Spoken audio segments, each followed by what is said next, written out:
ప్రజాపాలన దరఖాస్తులకు పొడిగింపు లేదని జనవరి 6 లోపే అందరూ అప్లై చేసుకోవాలని రవాణా శాఖ మంత్రి పొన్నం ప్రభాకర్ సూచించారు. సచివాలయంలో మీడియా పాయింట్లో ఆయన మాట్లాడారు.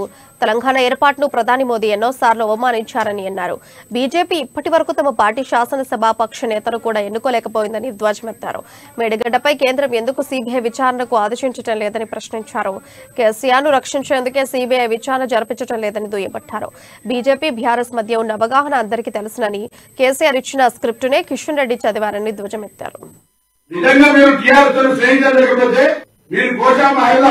మీ పార్టీ అభ్యర్థి మీద ఎంఐఎం పోటీ లేదు, జూబ్లీ మాత్రం అభివృద్ధి మీద పోటీ ఉంది. ఇదంతా అండర్స్టాండింగ్ అనేది ప్రజలకు అర్థమవుతుందా?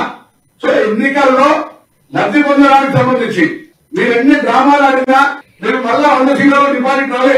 మీరు డిపాజిట్ రాలేదు, ఏదో కొత్త విధానం ఏదో మాట్లాడుతుందని అడుగుతుంటే మేము అడుగుతున్నాము. కేసీఆర్ ప్రతిపాదిత తెలంగాణ రాష్ట్ర బీజేపీ అధ్యక్షుడివి, అంతకంటే నీకు మించిన అర్హత ఏంది? ఇది మేము కాదు, భారతీయ జనతా పార్టీ నాయకత్వం. ఇవాళ కూడా అసలు వాస్తవంగా తెలంగాణ డిఎన్ఏ కూడా భారతీయ జనతా పార్టీ ఉండదు.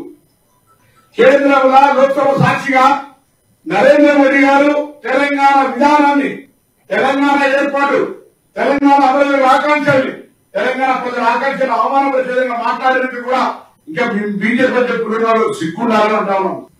ఇవాళ మీరు తెలంగాణకు సంబంధించి మేము ప్రభుత్వం ఏర్పడి అసలు ఫలితాలు రేపటికి వేరైతే 7 తారీఖు నాడు కేబినెట్ అయితే మేము మా నాయకులంతా ఎంపీ చేసుకుని కార్యక్రమం జరుగుతుంది. ఇవాళ మీరు మీ యొక్క శాసనసభ